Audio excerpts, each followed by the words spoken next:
Tere kõigile!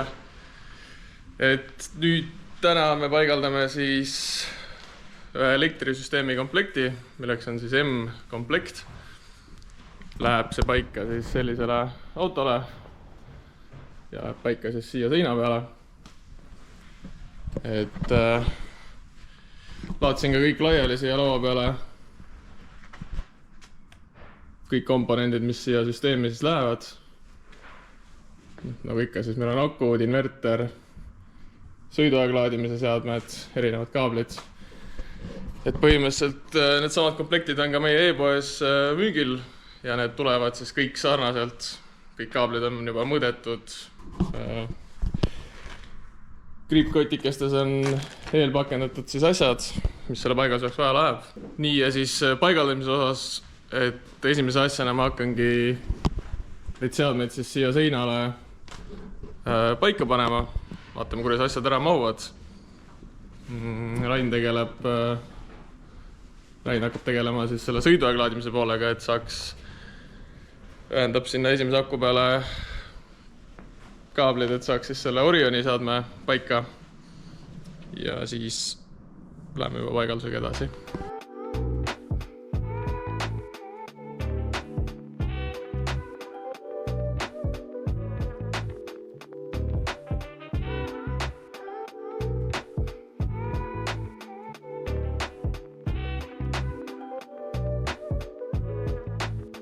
Paigutus on nüüd tehtud. See on alati esimene osa ja see on kõige selline huvitavam osa, kuidas kõik seadmed siis normaalselt ära mahuksid.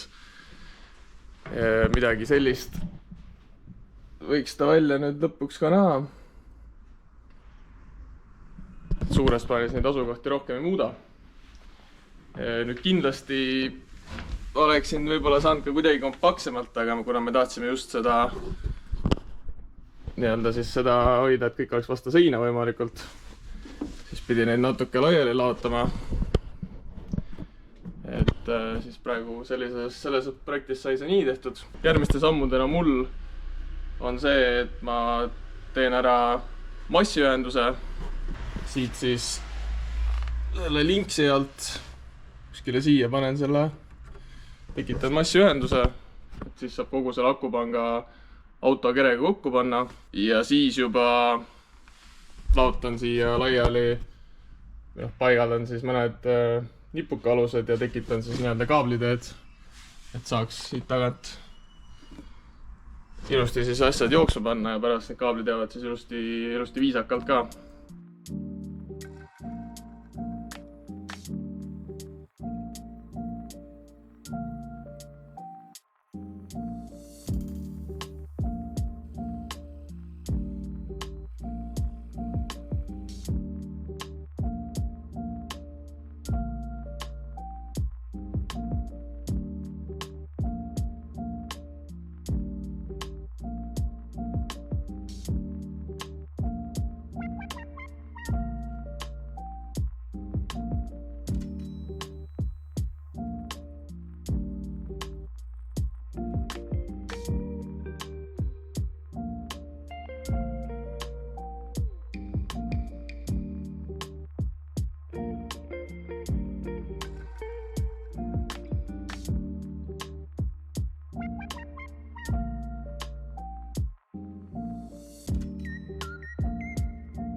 Nii vahepeal väike update, mis siis toimunud on.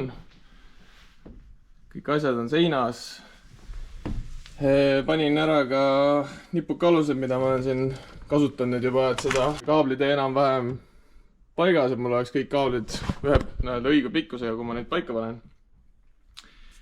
Ühendasin ära Orioni ja Smart Solari. Et midagi iseenesest keerulist ei ole, et Orionil 3 kaablit. Solaril on 4 pluss siis maandus. Siis vahepeal veel Rain paigaldas ära välipistikupesa. et siis saab ikkagi autole ka pistiku sappa panna. See on ka osa sellest elektrisüsteemi komplektist. Ja mis ta veel tegi, kaabeldas ära päiksepaneelid sinna ülesse. Ja siis kaabeldas ka ära Orioni siis toitekaabli.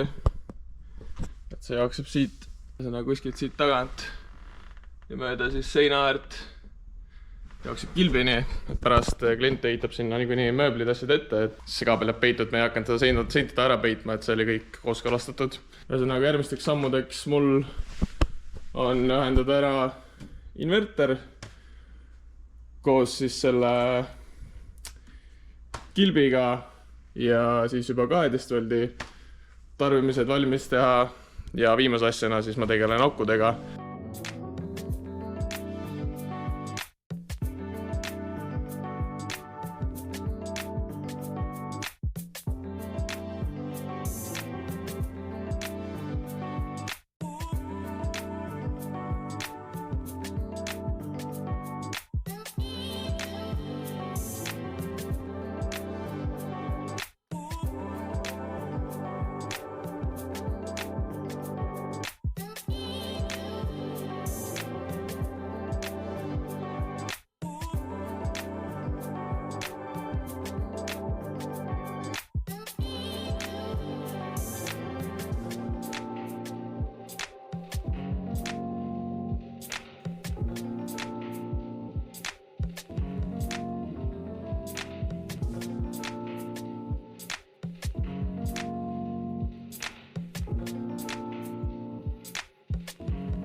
Pisut jälle tööd tehtud ja näitan siis taaskord, mis vahepeal tehtud saanud on.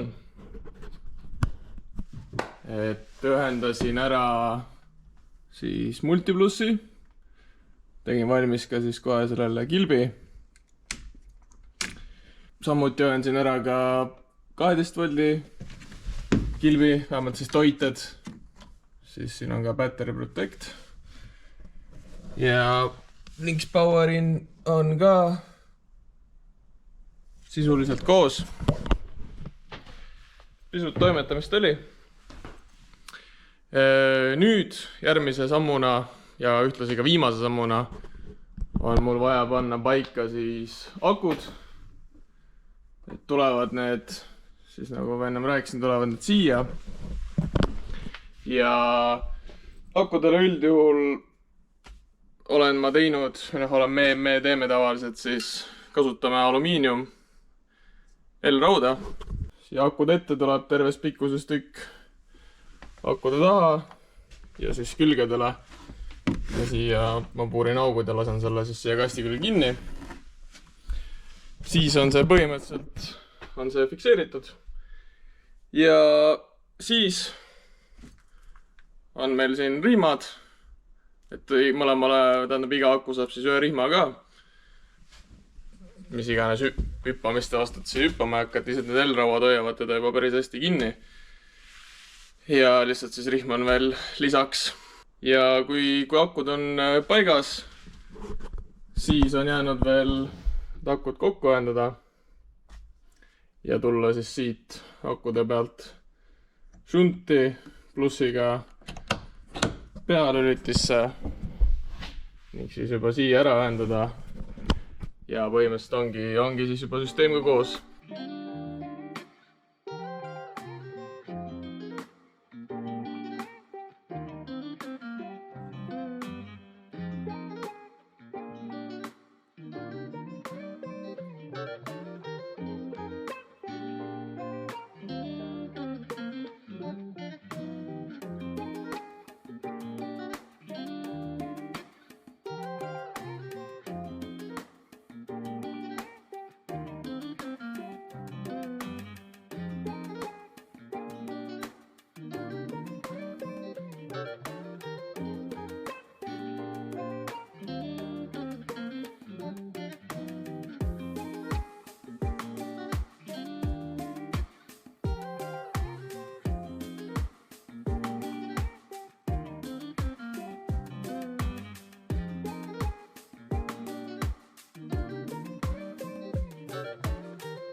nii, akud on peal, süsteem on koos, süsteem on ühendatud. Testisime, nagu me ikka tavaliselt testime kõike, et kas inverter laeb õige pingega õige aeg, kas siis akud, õigemini õige aeg lõpetab ka laadimise ära, et akusid üle ei laetaks. Siis kõik tarbimised, kas peab koormusele vastu, kas kaitsed peavad vastu, et ainuke asi, mida me siis ei saa niimoodi korralikult testida, on solar, et see sõltub päikesest ja nii edasi, et see on siiski pikema aja testimine, aga kõik muud asjad saame siin töökohas ära testida ja siis ka ära seadistada. Ühesõnaga, selline see paigaldus oli. Nii et kui meeldis, kui on küsimusi, siis kommentaaridesse võib alati küsimusi panna. Proovime vastata. Kindlasti pange videole like, pange subscribe ja näeme järgmine kord.